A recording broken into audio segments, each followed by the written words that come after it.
Assalamualaikum warahmatullahi wabarakatuh. Waalaikumsalam. Kami dari kelompok Sebutkan namanya saja.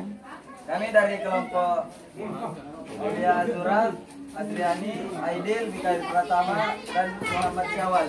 Di sini kami akan melakukan presentasi tentang perkembangan demokrasi. Untuk materinya saya persilakan kepada pemateri. Oke, dipersilakan. Sistem demokrasi di Indonesia terapkan sejak awal Indonesia menjadi sebuah negara berdaulat setelah memproklamasikan kemerdekaannya pada 17 Agustus 1945. Selama pelaksanaannya, sistem demokrasi di Indonesia tidak berjalan dengan mulus. Perjalanan demokrasi di Indonesia sering mengalami kendala dan perubahan dari masa ke masa. Secara akuntabilitas, kedaulatan rakyat menjadi pemegang kekuasaan tertinggi dengan memasukkan asas mufakat dalam Rumusan Dasar Negara oleh Presiden Soekarno. Demokrasi pada masa revolusi kemerdekaan 1945 sampai 1949. Pada masa pemerintahan parlementer 1949 sampai 1959, parlementer menjadi pemegang kekuasaan tertinggi, sehingga akuntabilitas para pejabat negara menjadi tinggi karena adanya pengawasan dari parlementer. Pada masa pemerintahan terpimpin dituding oleh Soekarno sebagai kepala negara dan bertanggung jawab atas seluruh tugas maupun kewajibannya. Kala itu, Soeharto dianggap sebagai penyelamat bangsa dari keterpurukan dari peristiwa G30 SPKI pada Orde Baru masa reformasi. Hingga sekarang para pejabat membutuhkan penilaian rakyat dalam kinerjanya. Batasi kekuasaan pada masa revolusi kemerdekaan, adanya kemungkinan terjadi ketidakpuasan setelah mengakui Presiden Soekarno.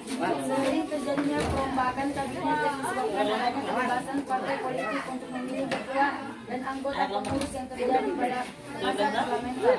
Pada masa pemerintahan terpimpin, rotasi kekuasaan tidak lagi dilakukan dikarenakan adanya sentralisasi kekuasaan kepada Presiden. Pada masa Orde Baru dilakukan secara tertutup dan dibuka kembali pada masa reformasi tahun 1998 hingga sekarang, dan adanya desentralisasi kekuasaan dari pusat ke daerah dan memberikan kewenangan seluas-luasnya untuk mengurusi segala urusan di daerahnya.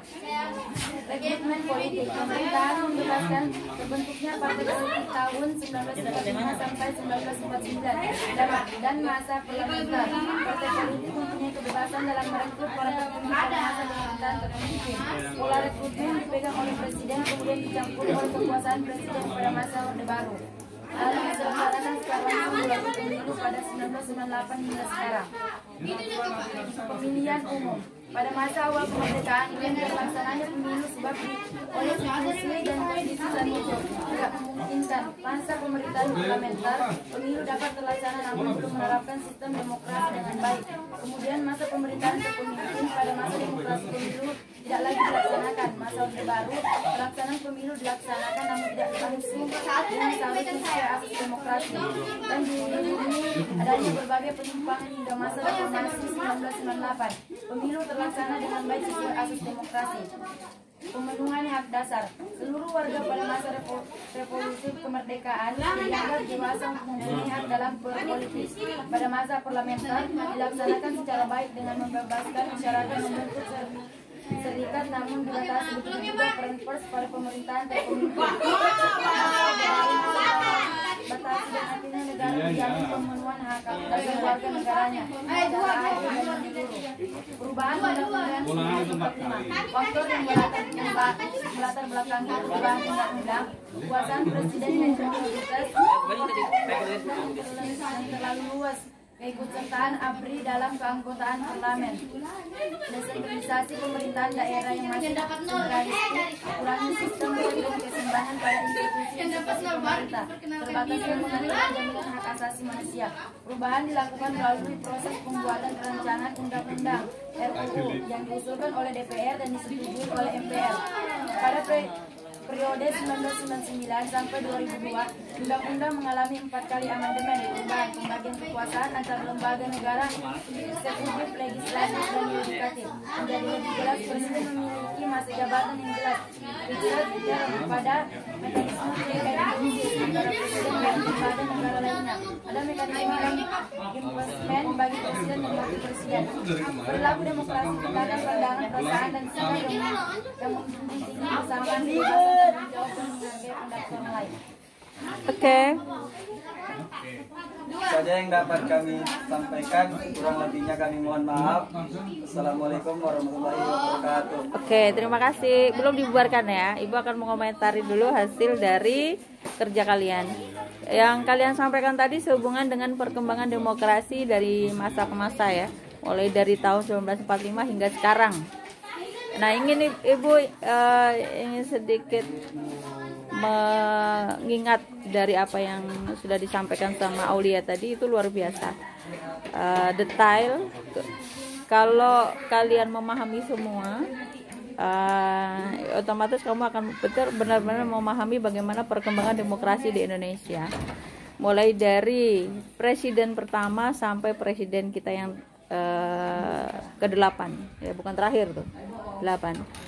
Ada yang bisa nggak dari kelompok kalian itu menyebutkan presiden ke-1 sampai ke-8? Siapa aja? Oke, silakan. Ya, oke. Presiden pertama Soekarno, Oke. kedua Soeharto, tiga empat Abdurrahman Wahid, 5 Megawati, 6 Susilo Bambang Yudhoyono, 7 Joko Widodo, 8 Prabowo Subianto. Oke, luar biasa. Kasih aplaus dulu guys, keren loh. Ya, luar biasa hafal ya. Karena Ibu menanyai waktu itu di kelas lain lah. Itu nggak ada loh yang tahu bahwa ada presiden namanya Abdurrahman Wahid, ada Megawati. Itu nggak tahu karena mungkin zaman itu belum lahir. Sebenarnya kan mereka salah satu masuk ke dalam proses perkembangan demokrasi. Jadi perkembangan demokrasi yang sesungguhnya itu lahirnya demokrasi langsung itu sejak bergantian presiden dari B.J. Habibie, dari Soeharto ya. Berawal dari Soeharto mengundurkan diri dan berganti ke Habibie, hingga sekarang itu demokrasi di Indonesia mulai berubah total ya, berubah total. Tadi sudah disampaikan itu. Dan yang sebelumnya itu dijabat oleh Soeharto, yang tadi itu disinggung sedikit tuh, bahwa Soeharto itu menjabat hingga tahun 19 berapa 65 sampai 1998. Itu berapa tahun Soeharto menjabat? 32 tahun. Jadi di sana ada sentralisasi kepemimpinan. Jadi di sana juga demokrasinya beda. Jadi demokrasi terpimpin. Jadi terfokus pada apa yang dikatakan pemimpin, maka itu harus dilaksanakan oleh warga negara Indonesia, baik itu di dalam parlemennya. Nah, kalau beda kalau sekarang demokrasi itu artinya adalah dari, oleh, dan untuk rakyat. Jadi siapa saja yang menduduki pemerintahan negara saat sekarang itu harus benar-benar dari rakyat, dan yang memilih juga rakyat. Kalau dulu enggak, jadi siapa yang ditunjuk oleh parlemen, maka itulah yang menjadi presiden. Itu bedanya. Jadi kamu harus memahami itu. Tadi yang dibaca sama Aulia itu bagus sekali. Jadi nanti bisa diberitahu temannya, karena kebanyakan soal bisa Ibu ambil dari situ. Oke? Ya, dari perkembangan demokrasi ini supaya kamu paham. Terima kasih Bang, terima kasih Neng sudah mempresentasikan. Dipelajari materi dari ulangan ujian semester sehubungan dengan itu juga. Oke, jadi tidak perlu lah Ibu berikan kisi-kisi ya. Jadi sehubungan dengan materi itu ya. Jadi nggak perlu Ibu kasih kisi-kisi, oke? Tentang perkembangan demokrasi. Oke? Yes. Tadi ada juga disinggung perubahan Undang-Undang Dasar 45 kan? Ada juga ya. Jadi berapa kali kita amandemen, tahun berapa saja amandemen, itu ada di buku. Tapi tadi hanya disinggung tentang perubahan undang-undang atau amandemen Undang-Undang Dasar 1945. Oke, terima kasih. Silahkan kembali ke kelas dan menyelesaikan tugas-tugas lainnya. Terima kasih. Assalamualaikum warahmatullahi wabarakatuh.